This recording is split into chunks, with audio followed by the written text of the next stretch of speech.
తెలుగు రాష్ట్రాల ప్రజలు ఎంతో ఆసక్తిగా ఎదురుచూస్తున్న జూబ్లీహిల్స్ ఉప ఎన్నిక ఫలితం తేలనుంది. సిట్టింగ్ స్థానాన్ని నిలుపుకోవాలని బీఆర్ఎస్ ఎలాగైనా జూబ్లీహిల్స్ పై జెండా ఎగురవేయాలని కాంగ్రెస్ సర్వశక్తులు ఒడ్డిపోరాడాయి. ఇక ఉప ఎన్నికల్లో 1,94,632 ఓట్లు పోలయ్యాయి. వీటిని 10 రౌండ్లుగా 42 టేబుళ్లపై లెక్కింపు జరుపనున్నారు. తొలుత పోస్టల్ బ్యాలెట్, ఆ తర్వాత 101 హోమ్ ఓటింగ్లను లెక్కించిన తర్వాత ఈవీఎంలోని ఓట్ల లెక్కింపు మొదలవుతుంది. ఉదయం 9 గంటల కల్లా తొలి రౌండ్ ఫలితం వచ్చే ఛాన్స్ ఉండగా మధ్యాహ్నం 1 గంట లోపే తుది ఫలితాన్ని ప్రకటించే అవకాశం ఉంది.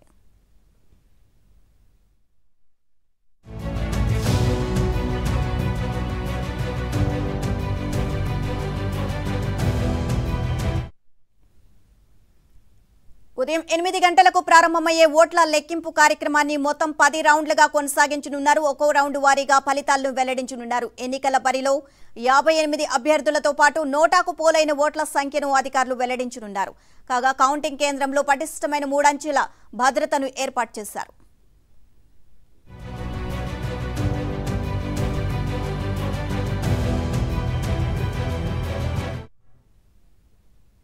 సాధారణంగా ఎక్కడైనా ఉప ఎన్నికల్లో భారీగా పోలింగ్ శాతం నమోదు అవుతూ ఉంటుంది.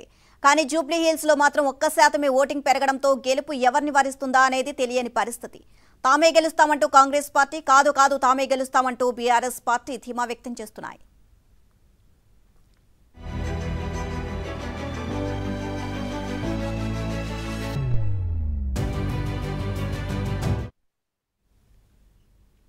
సర్వేలన్నీ తమ వైపే ఉన్నాయని కాంగ్రెస్ నేతలు చెబుతూ ఉండగా సైలెంట్ ఓటింగ్ జరిగిందని, తద్వారా తమ విజయం ఖాయమని బీఆర్ఎస్ నేతలు అంటున్నాయి.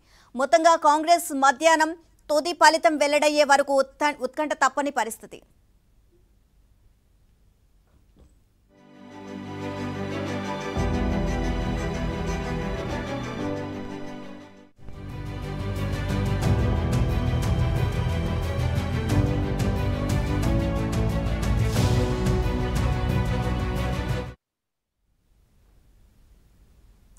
తెలుగు రాష్ట్రాల ప్రజలు ఆసక్తిగా ఎదురుచూస్తున్న జూబ్లీహిల్స్ ఉప ఎన్నిక ఫలితం తేలనుంది. సిట్టింగ్ స్థానాన్ని నిలుపుకోవాలని బీఆర్ఎస్ ఎలాగైనా జూబ్లీహిల్స్ పై జెండా ఎగురవేయాలని కాంగ్రెస్ సర్వశక్తులు ఒడ్డిపోరాడాయి.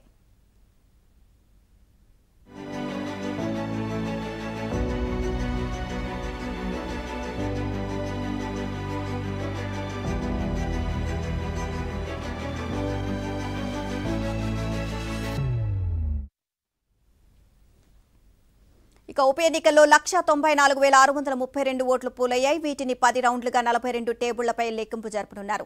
తొలుత పోస్టల్ బ్యాలెట్, ఆ తర్వాత 101 హోమ్ ఓటింగ్లను లెక్కించిన తర్వాత ఈవీఎంలోని ఓట్ల లెక్కింపు మొదలవుతుంది.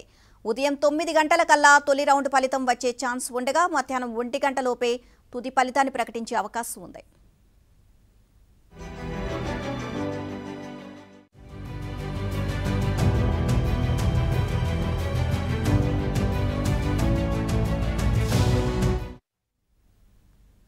ఉదయం 8 గంటలకు ప్రారంభమయ్యే ఓట్ల లెక్కింపు కార్యక్రమాన్ని మొత్తం 10 రౌండ్లుగా కొనసాగించనున్నారు. ఒక్కో రౌండ్ వారీగా ఫలితాలను వెల్లడించనున్నారు. ఎన్నికల బరిలో 58 అభ్యర్థులతో పాటు నోటాకు పోలైన ఓట్ల సంఖ్యను అధికారులు వెల్లడించనున్నారు. కాగా కౌంటింగ్ కేంద్రంలో పటిష్టమైన 3 అంచెల భద్రతను ఏర్పాటు చేశారు.